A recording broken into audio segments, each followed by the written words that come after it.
today's focus is on the power of anticipation. Look, if I could give you one competitive advantage in business, it would be to stop reacting and start anticipating. You know, we have all heard the story, I'm sure, and I had the privilege of working with one of the greats in hockey, Wayne Gretzky, and everyone said, look, he's not the tallest guy, he's not the strongest guy, he's not the fastest guy, and yet he's the best. And when somebody asked him a long time ago, you know, how is it that you manage to consistently be one of the best players in the game, and perhaps in history? And he was very, very calm about it and very humble, and he said, well, perhaps it's because I skate to where the puck is going, not where the puck is. The anticipation where the puck is going was his advantage. In business, the more you can anticipate what's happening with your clients, what's happening in the economy, what's happening with competition, the greater advantage that you have. And yet it's also an advantage in terms of understanding just stages of life. What's happening to you personally? What's happening to your family, to your kids? I always say that, look, leaders anticipate and losers always earn reaction. An example I often give is playing a video game against a child. I'm sure you've all been roped in at one point where you knew better, and maybe you gave a child a gift for Christmas or their birthday, and you're a mom, a dad, an aunt, or an uncle, and the young boy or girl says to you, oh, come play this game with me, uncle, mom, dad, whoever you are, and you say, no, I'm not good at it. And they go, no, it's really easy. Let me just show you. And they go and they pick up the gun and they kill like 10 guys in 10 seconds. And you go, heck, I could do this. And they go, come on, join me. So you say, okay, I'm going to show this kid a thing or two. And what do? You get in there and bam, bam, bam. In 3 seconds, you're dead. And the child looks at you and says, that was very good. And then they go and shoot bam, ba bam, ba bam, ba bam, ba bam. And they go on for 45 minutes before they get knocked out of one turn. Now you're pissed. Now you're frustrated. Now you're going to show this kid. You're really determined. And what happens? You're dead in 5 seconds. And the kid goes on for another hour. You know the drill, right? We've all been there. So why does the child always win? Why? Is it because they're smarter, because they're quicker, because they're faster, because they're younger? No. It's because they know the road ahead. They know the road ahead because they played this game before. So they're not reacting, they're anticipating. They know the first bad guy is going to be on the left and up, and the next bad guy is going to be on the right and down. And so they can go there instantly without hesitancy instead of trying to react to a problem or a challenge that comes forward to them.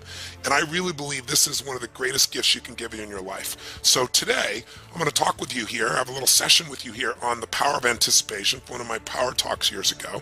And, you know, if you think about it in business, those that anticipate, those that find that advantage, those are the people that completely dominate, right? It's another version to some extent of this idea of the blue ocean strategy, but in a different way. And if you will really anticipate, you're going to get a gigantic competitive advantage. So I want to talk with you about that. And by the way, I also want to point out to you in advance that some people anticipate for a period of time. I mentioned in this audio a little bit about the great advantage that Bill Gates created by his anticipation of where, you know, the personal computer market would go. But he stopped anticipating when it came to the web. That's why Google started to dominate at a higher level. Apple found its niche by anticipating. So that's what you're really looking for. And then to help you think about life differently, you know, many people try to anticipate tomorrow by looking at yesterday. And we're living in a time of geometric change. We know technology isn't just changing a little. We've hit that curve in the geometric growth where all of a sudden you have these giant transformations that occur. Over the next few 5, 10 years, 15 years, things are going to happen that look like magic. So I thought what we'd do is I asked Anna York to interview Martin Ford. Martin wrote the book, The Rise of the Robots, the technology and the threat of a jobless future. And what's really cool about this is, you know, everybody talks about they want things to be better, but nobody wants to change. And we're going to go through some major changes in our job market, in our technology, because not only are robots coming, this is not something 15, 20, 30 years from now. There's some coming right now, but the price point's going to be so low, it could give you a huge advantage in business if you understand what's coming. So enjoy the podcast and enjoy Martin Ford. But first, let's talk about some anticipation and its power in your own business and life. We live in a world where all business owners have to be able to run 2 businesses, the business you're in today and the business you're becoming. The world is changing constantly, and now more than ever, we need to be aware of new technology breakthroughs, new insights, and changes in culture and economics. The business leader who is constantly anticipating and looking at what's around the corner, rather than just running the business they're in now, is the one who will thrive and grow. And as the developed world stands at a unique moment in history, where technology is replacing more jobs than it creates, your ability to anticipate could make or break your business. The people in our society that have been able to anticipate certain trends are the people that are the best in the world at what they do, and they are incredibly successful and wealthy. A simple example of this would be Bill Gates. Here's a young man who's now the richest man in America. How'd he do it? Was he an absolute genius? Yes, he was very, very bright, but there are a lot of other people brighter than him when he went to Harvard. In fact, that's one of the things he was most frustrated with. He used to be king of the hill. He went to Harvard. He wasn't the best. But he did one thing better than anybody else. He anticipated the growth of an industry called personal computers and a specific need that this industry would have, basic software. And you know what? He even anticipated the best way to market it, that if he went out and tried to sell this himself, he would never succeed. Instead, he made a decision that has made him hundreds of millions of dollars a year and royalties ever since. He decided to give that technology to IBM and allow them to promote it as the industry standard. Anticipation. What if you could have anticipated the idea of using satellites like Ted Turner? What if you could have anticipated the change in eating habits in our nation, where people now eat good food by choice, not because they're forced to or because they have to. They actually look forward to it. It's like their first step. What if you could have anticipated fat-free foods or yogurts? Just think about what you could have done with that. And you know what? If you look at some of the failures in your life, where have they come from? I would be willing to bet they came from your failure to anticipate. So how do you anticipate change on the horizon? By accepting new paradigms. Because in business, the psychology of a leader who resists a coming trend is capable of destroying everything he or she has built. What do we really need then to master this principle of anticipation? What do we need to do so we can utilize paradigm shifts to our advantage? The first thing we've got to do is adopt a new belief system. And that belief system is that not only is change inevitable, but it is our advantage. The status quo is not to your advantage unless you're already on top and have mastered it for decades. Now, if you're one of those people, let me tell you your advantage. You're going to have to grow, which will make you happy, because you're not going to be happy just sitting on top doing nothing. But for most people in life, they're still pursuing a way to become better, more successful. And if the rules of the game are changing, it means, guess what? You are on an equal playing field with almost anybody else. I'll give you a fun example. I've been reading a lot of books recently because I really wanted to master this experience of anticipation. I wanted to make it more of a science. So one of the things I started doing is reading a lot of books forecasting the future. So I went back and I reread Megatrends from years ago, and then I read Megatrends 2000, and then I read some of Toffler's books, and then I read Joel Barker's book on Future Edge and managing the future. And as I started reading all these books, Faith Popcorn's book, obviously, The Popcorn Report. And what I decided to do is I thought, well, this is really wonderful. But what I'm doing here is I'm getting everybody else's view of the future, which is really valuable information. But I want to know, how are they predicting it? That was one of my major goals in meeting with some of these individuals personally. How are they predicting the future? In other words, in life, what I used to do is I say, who is really successful at something? It's something I want to master. And then I go find out what they're doing that makes them successful. I do the same thing. I'd model their actions and I get very similar results. And it allowed me to save myself a tremendous amount of time. I compressed time by learning by their experience. But as the years went by, I drove my modeling a little deeper.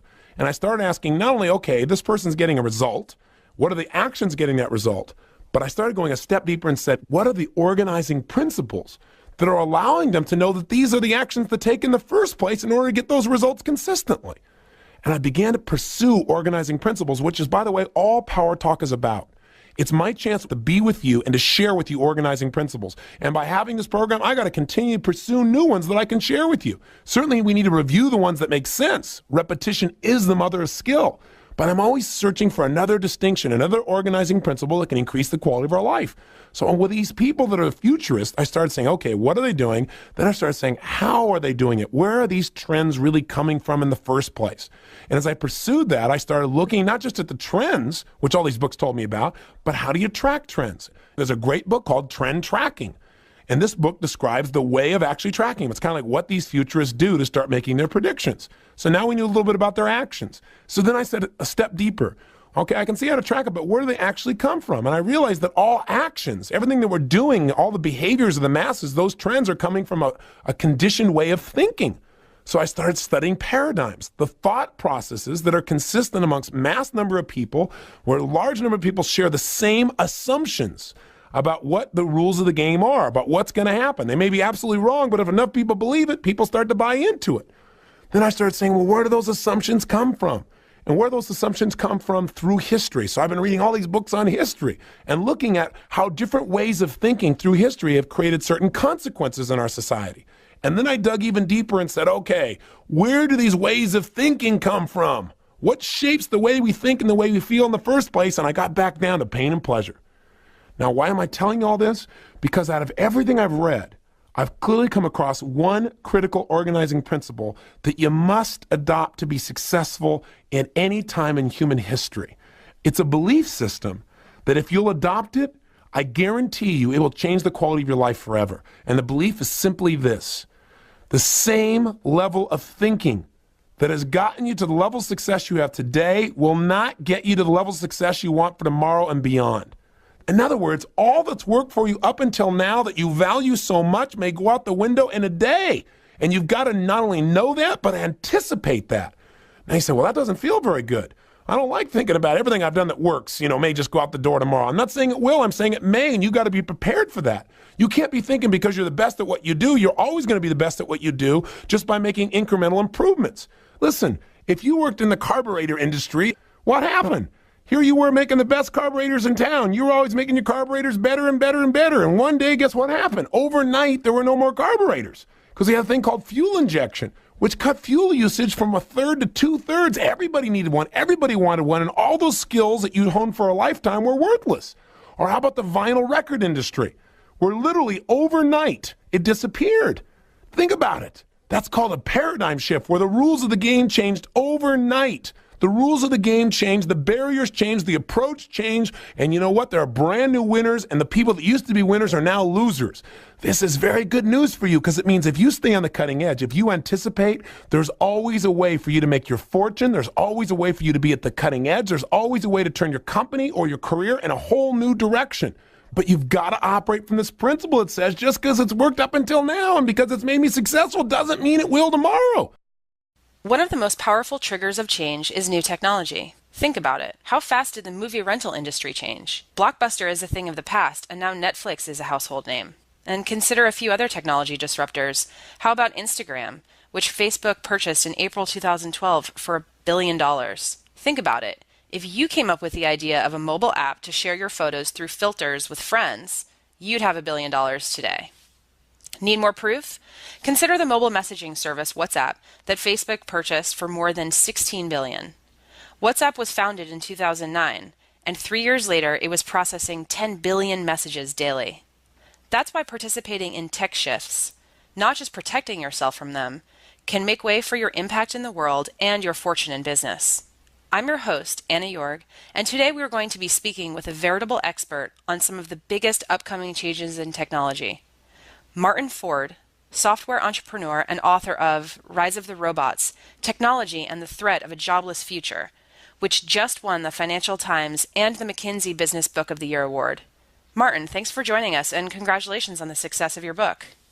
Well, thank you and thanks for having me. Great. So I'd love to start off with just understanding what drove you to write this book. Why robots? Why did you think it was important to share this information now? Well, I've been running a small software company for quite a few years. I started it back in the mid-1990s, and I saw in my own little business the impact that this was having. Software used to be fairly labor-intensive in the sense that there was physical things to ship. There were CD-ROMs and manuals and all of that created work for typical people. But within just a few years, I saw all of that disappear, and now, of course, software is delivered electronically or it's hosted in the cloud. I mean, there really isn't anything tangible for people to deliver or produce, and as a result, there's a lot less work there, especially for typical people. And my sort of insight, I think, was that was a preview of what we're likely to see everywhere as artificial intelligence and robotics begins to kind of invade the whole economy, not just the technology sector. And that's really what motivated me to start thinking about this and writing about it. So you mentioned that you saw something happen over the past few years, and that's what drove you. How fast is this transition happening, right? So going into 2016 and beyond, do you see the pace accelerating, or do you think that it's just going to continue happening at the same pace that you've seen? In general, all of this technology is subject to an acceleration. It keeps moving faster and faster. And I think you see some evidence of that. You think for example, of self-driving cars, which just a few years ago no one could imagine. And now every single automotive manufacturing and a whole bunch of tech companies like Google and Uber and all the rest are doing research into this. And it looks like it's really going to happen probably within 10 or 20 years. So I think things do move faster. And I think that as a result of that, a lot of the progress that we see is going to surprise us. You know, you can't look at the last 10 or 20 years and say, well, that's how things worked then, and so the next 10 or 20 years are going to look the same. In fact, everything is going to unfold a lot more rapidly, and I think we really need to start thinking about the implications of all of this maybe a little bit in advance so that we can adapt to it. Right. So what about the sort of domestic versus international question? Because, you know, you're mentioning how robots, you know, they ultimately lower costs and increase efficiency. So the idea is, okay, maybe some of this manufacturing will, you know, move back to the U.S. How do you see that unfolding over the next few years? In general, this is a global trend. You know, it's going to impact every country in the world, including developing countries. We are seeing some manufacturing come back to the United States as a result of this. I mean, that sort of makes sense. If labor is going to become less important in the future, then obviously companies that build factories are going to be less concerned with building them in places where labor is cheap because it's not going to matter too much. And so they'll begin to look at other factors. For example, it will make sense to build factories close to markets or in a way that minimizes transportation costs and so forth. And so you are seeing some factories come back to the United States, especially in areas like the textile industry. But the thing is that the factories come back, but the jobs don't. So you might have a factory that back in the 1980s would have employed 2,000 people. Then that factory went employing 2,000 people. It's only employing 150 people. So there are a lot fewer jobs there. Got it. So what about countries like China with heavy reliance on manufacturing? How will this impact their economy? Well, it potentially could have a tremendous impact. Actually, a couple of months ago, I went to China for a week to do a book tour, and they're very concerned about this. They're concerned about the reshoring issue. They know that by utilizing robotics and automation, we can perhaps move the factories here, and they're worried about that. They're also worried about their factories moving to even lower wage sectors, for example, Vietnam and Indonesia. So in order to prevent that and keep the manufacturing in China, they're bringing their own robots, and they're doing that very aggressively. China is now the biggest market in the world for industrial robots, and it's accelerating very rapidly. So there's definitely going to be an impact there, and there is the concern that going forward, there may not be enough of those factory jobs, even in China, to employ the huge number of people that really rely on that there. Wow. So outside of manufacturing, you also mentioned that low-wage jobs like fast food and people who work in agriculture, that those will be impacted as well. And I think that's pretty easy for a lot of us to wrap our heads around, you know, flipping burgers or other types of manual labor.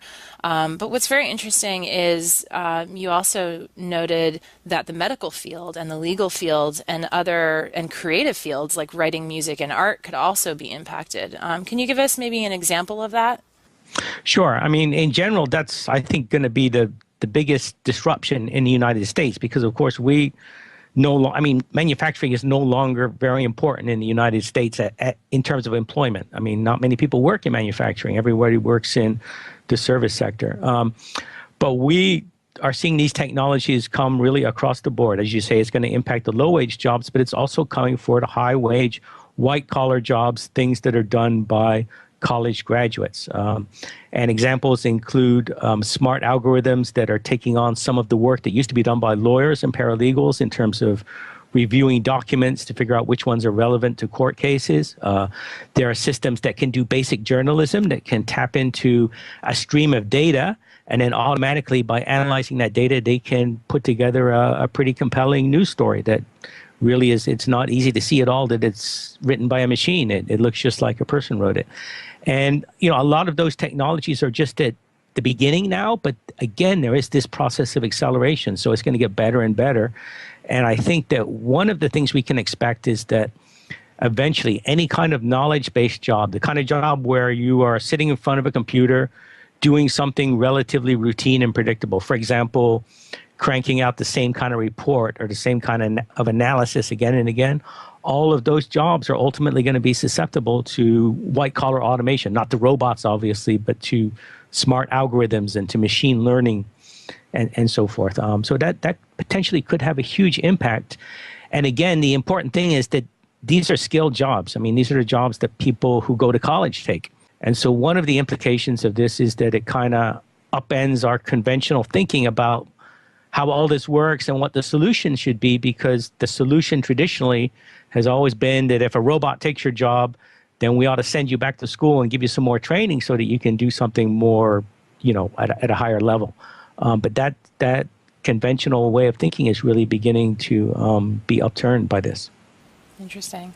So going into small business, because a lot of those things you just mentioned, like for instance, writing, if it's a large media company, I could see an algorithm replacing a writer, like you said, like the example that you had used for writing a baseball story or a sports story.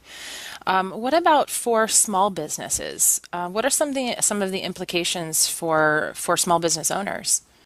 Well, in general, this technology is going to become very widely distributed. I mean, traditionally, robots, of course, have been things in factories, and they've been things that only really big corporations with huge amounts of money can afford to buy. But that's changing rapidly. There are companies specifically focused on building much more affordable robots. An example is Rethink Robotics in Boston that builds the Baxter robot. I mean, that's, I think it's about $25,000. In other words, it costs less than it would cost to hire a person, and it's specifically intended to be accessible to smaller businesses. And you're going to see more and more of that as this develops. The same thing is true in terms of the impact on white collar jobs. We're seeing really just kind of a proliferation. So that instead of being these incredibly expensive enterprise software type things that only big corporations can afford, it's going to be apps. And it's going to be things that in some cases might be free, for small business to access, that they can begin to leverage in their businesses. And of course, that's a very positive story for many small businesses. It means there are going to be tools out there that you can utilize that will allow you to compete. But of course, it also means that the smaller businesses, which everyone says are the primary engine of creating jobs in our economy, are likely to perhaps be less labor intensive going forward. And in fact, you already see evidence of that. It turns out that I saw a recent analysis that says that most small businesses that have been started are really just one person now. They don't really hire anyone else. It's really just self-employment, where it's one guy working and utilizing all of this technology that's out there to create a job for himself. And that's what it's going to look like more and more in the future. Wow. So what kind of skill set then would a small business owner need to equip him or herself with in order to leverage the technology, right? In other words, who's going to manage the robots? You definitely need to be technology savvy. I mean, you need to be aware of all these opportunities out there as they develop. You don't, I think, necessarily have to be a computer programmer, but you definitely need to be savvy and you need to be aware of it, and you need to be constantly tapped into what the opportunities are, because if you're not, your competitors will. I mean, I really think that artificial intelligence and robotics are going to be one of the primary drivers that are going to just upend the competitive dynamic for businesses of all sizes. It's going to become just a hugely important parameter on which businesses of all kinds compete. And you already see that with big tech companies like Google and Facebook. They're like in a talent war right now to get the best people in artificial intelligence because it's become something that is just central to the way they compete. But that eventually is going to scale out everywhere, and it's going to be like that for even the smallest businesses. So, I mean, the message is that you've got to be aware of this, and you've got to be, at the leading edge of this if you want to remain competitive in the future. Yeah, great. So, is there anything else, anything outside of some of the concepts in the book, any recent observations that you've had that you want to share?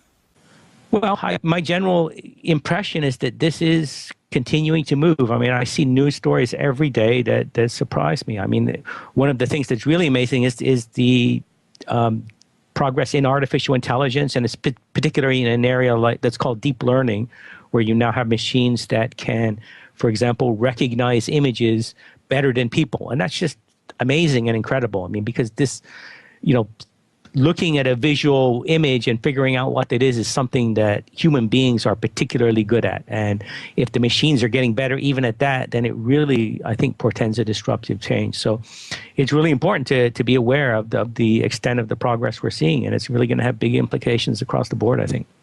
Really interesting. Well, thanks, Martin, so much for your time. Thank you. It's great to be here.